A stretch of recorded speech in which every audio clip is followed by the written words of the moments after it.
Hello everyone. Tonight we will discuss the stock market's huge comeback after Trump's tariff reversal, TikTok's new 75-day extension, some updates on national sports, and an SHU TV exclusive teaser from our interview with the president of Seton Hall, Msgr. Joseph Reilly. I am Graham Marshman, and welcome to Campus Nightly.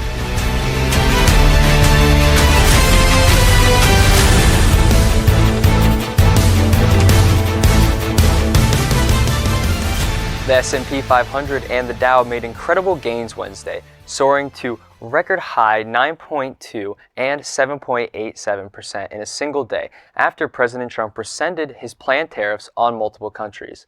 This spike comes off of some of the greatest falls in the market since the 2008 recession due to the president and his proposed tariffs, which had many in doubt that the economy would recover. Although, after the president announced that he would be delaying the tariffs by 90 days to negotiate better trade deals with countries, the market has made its biggest gains since 2008 and third biggest since World War II.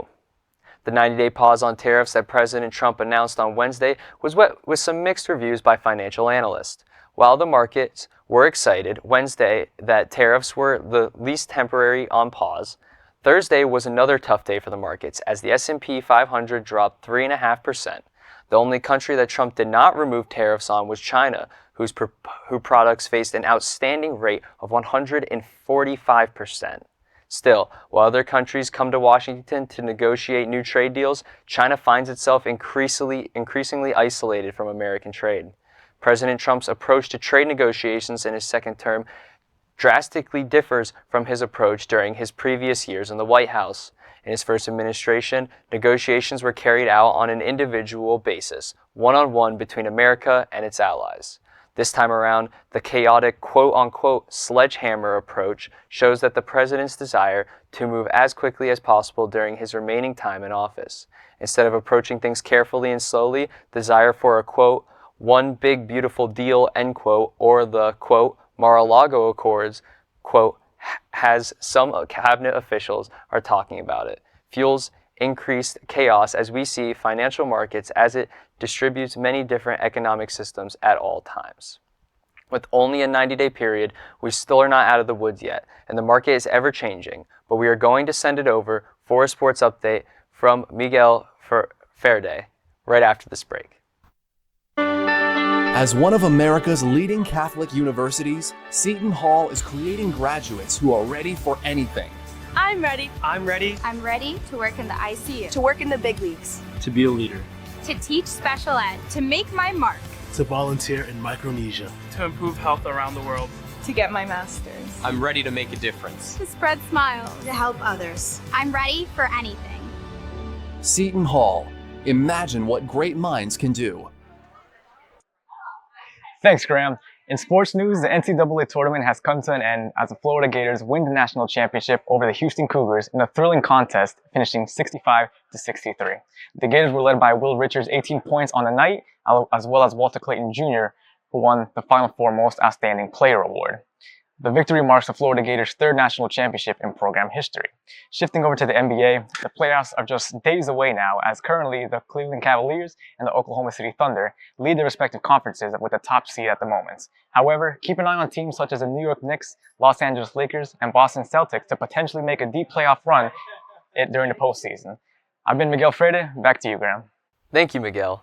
TikTok is an app with 170 million users in the United States alone that has received a second 75-day extension as the president looks to garner a sale between Chinese company ByteDance and a United States company. This comes after the app was banned for a few hours, and then the president signed in his first 75-day extension of the sale, although pulling this off in the middle of the president's tariffs have shown to be an issue. Inside sources believe that there was a sale agreement in place, but after the president's Chinese tariffs were announced, that deal fell through. The president has stated that he does not want TikTok to go down and wants to make the right deal happen for the U.S. and its users. The current administration took early praise for keeping TikTok in the American market just a day before Inauguration Day, and political analysts question if it can maintain its support with younger voters if a deal to buy the company falls through. American companies that reportedly are interested in bidding on TikTok include Amazon, which launched a bid to purchase the company last week, Other possible buyers include Oracle's Larry Ellison, Shark Tank host Kevin O'Leary, and even Mr. Beast, who announced he's looking to buy. Next up is a little teaser of an exclusive interview with myself and Seton Hall President Msgr. Joseph Reilly. So please stay tuned with us after the break. You know Seton Hall for basketball, but we're a whole lot more. We have amazing classes and professors who really care if you succeed. We are Catholic at our core, and we welcome students of all faiths. We're close to New York City, which is great for finding internships and jobs. The day we graduate from Seton Hall, we're ready to make our mark on the world. Oh, and we're really good at basketball too.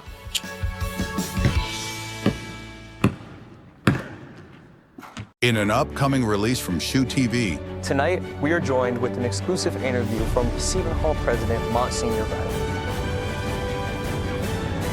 Very nice to hear that even someone as like the president of the university felt like they went through the similar struggles that I might have gone through during my experience.